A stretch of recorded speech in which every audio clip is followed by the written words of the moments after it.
आगे कुछ अन्य क्षेत्रीय खबरों की ओर। तो छत्तीसगढ़ बोर्ड से जुड़ी कुछ खबर आप आपको बताते हैं, जहां पर कुछ दिनों पहले ही 10वीं और 12वीं बोर्ड के परीक्षा परिणाम जारी कर दिए गए, लेकिन अब परीक्षा परिणाम में फर्जीवाड़ा होने का मामला सामने आया है। आपको बता दें कि जिस छात्रा ने एग्जाम नहीं दिया वह टॉपर बनती है और टॉप 3 में भी जगह बना लेती है। जांच के बाद पता चला कि वह एग्जाम में बैठी ही नहीं, क्योंकि उसका परीक्षा फॉर्म रिजेक्ट कर दिया गया था, जिसको लेकर एबीवीपी ने आज संस्कृत विद्या मंडलम के कार्यालय के बाहर जमकर विरोध प्रदर्शन किया और रिजल्ट में सुधार कर फिर से जारी करने के लिए ज्ञापन सौंपा है।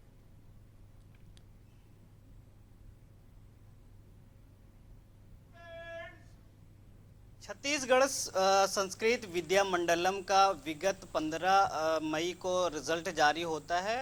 9वीं 10वीं और 12वीं के रिजल्ट आया है और रिजल्ट में बहुत घालमेल देखने को मिला है। एक छात्रा जो एग्ज़ाम में नहीं बैठती है और वो टॉप थर्ड में आती है। आज एबीवीपी के कुछ कार्यकर्ता हैं, वो यहाँ प्रदर्शन करने पहुँचे हैं और ज्ञापन सौंपने पहुँचे। हम उनसे बातचीत करेंगे क्योंकि अभी ये लोग अधिकारियों से मिलके भी आए हैं। क्या बातचीत हुई है? आप लोग प्रदर्शन कर रहे हैं और जिस तरीके से एक शिक्षा का बाजारीकरण के बाद अब ये घालमेल देखने को मिल रहा है, फर्जीवाड़ा देखने को मिल रहा है, इस पे क्या बातचीतें हुई है और आप लोग प्रदर्शन क्यों कर रहे हैं? देखिए, संस्कृत विद्या मंडलम की 15 तारीख को 10वीं एवं 12वीं कक्षा की परीक्षाएं के परिणाम घोषित हुए हैं। उस परीक्षा परिणाम में 10वीं की जो मेरिट लिस्ट जो जारी हुई है, उसमें तो 3rd नंबर में जो मेरिट लिस्ट में जिनका नाम आया है वो उनका फॉर्म रिजेक्ट किया जाता है। तो भी ऐसा रिजल्ट हमने सचिव महोदय से, हालांकि सचिव महोदय यहाँ पे उपस्थित नहीं थे, हमने असिस्टेंट डायरेक्टर के माध्यम से सचिव महोदय तक हमारी बात पहुँचाई है कि जिस तरीके की भी अगर मानवीय त्रुटि हुई है, कोई भी अगर गलती अगर यहाँ मंडलम द्वारा हुई है या फिर अगर कोई भी अगर व्यापारीकरण, अगर शिक्षा का व्यापारीकरण हो रहा है, कोई भी घालमेल चल रही है अगर इस विद्या मंडलम में, तो उस पर उचित कार्यवाही की जाए और जिसने भी इस रिजल्ट को जारी किया है उस पर उचित कार्यवाही की जाए। अगर 10 दिन के अंदर इस पर कोई निर्णय नहीं लिया जाता है तो विद्यार्थी परिषद उग्र आंदोलन हेतु बाध्य होगी। क्योंकि इसमें कहीं ना कहीं घालमेल में प्राचार्य जो है वो संलिप्त हैं, वो बात बनाते नज़र आ रहे हैं, कई बार वो छुपाते भी नज़र आ रहे हैं।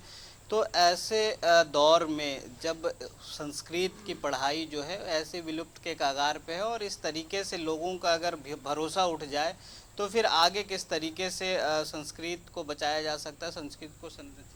देखिए, संस्कृत की पढ़ाई अगर हम देखते हैं तो अभी वर्तमान परिदृश्य में सबसे पहली बात तो यह है कि ऐसी त्रुटियां होनी नहीं चाहिए, क्योंकि इससे क्या है, छात्रों का जो है मनोबल टूट जाता है। और साथ ही साथ अगर संस्कृत को बढ़ावा देना है तो एनईपी का छत्तीसगढ़ में सही तरीके से इम्प्लीमेंटेशन होना चाहिए, क्योंकि एनईपी में ऐसा दिया गया है कि आप 3 भाषाएँ जो हैं वो पढ़ सकते हैं, तो उनमें से एक संस्कृत भाषा भी कोई पढ़ सकता है ना। और साथ ही साथ ऐसी जब त्रुटि होती है तो उसके लिए कोई भी अधिकारी जो है वो सामने नहीं आता है। वहीं पे अगर कोई बोर्ड के टॉपर होते हैं तो उनको माला पहनाने के लिए, उनका आजे बाजे से स्वागत करने के लिए बहुत सारे लोग आ जाते हैं, लेकिन ऐसी त्रुटियां के समय ये छत्तीसगढ़ संस्कृत विद्या मंडलम खामोश क्यों होता है? सबसे बड़ा सवाल तो ये है।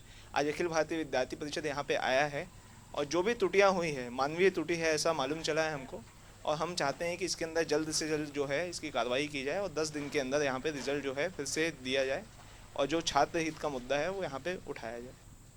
तो कहीं ना कहीं इस एग्ज़ाम में बड़ा फर्जीवाड़ा सामने आया था और एक छात्र वो जो टॉप 3rd में आती है वो एग्ज़ाम में बैठी ही नहीं, उसका जो फॉर्म है वो निरस्त किया जाता है। उसके बावजूद भी कहीं ना कहीं टीचरों की मेहरबानी से, प्राचार्य की मेहरबानी से वो टॉप 3rd में आती है और रिज़ल्ट जारी होने के बाद ये मामला सामने आता है। उसके बाद एबीवीपी के लोग और लगातार मीडिया इस पे फोकस बनाए हुए है और इस मुद्दे को प्रमुखता से उठाने का काम कर रही है। आगे देखना यह होगा कि संस्कृत को संरक्षित करने के लिए, संस्कृत बढ़ावा के लिए किस तरह से इस पे कार्रवाई होता है और आगे इस पर एक्शन लिया जाता है। कैमरा पर्सन लक्ष्मीकांत के साथ इम्तियाज, एशियन न्यूज़, रायपुर।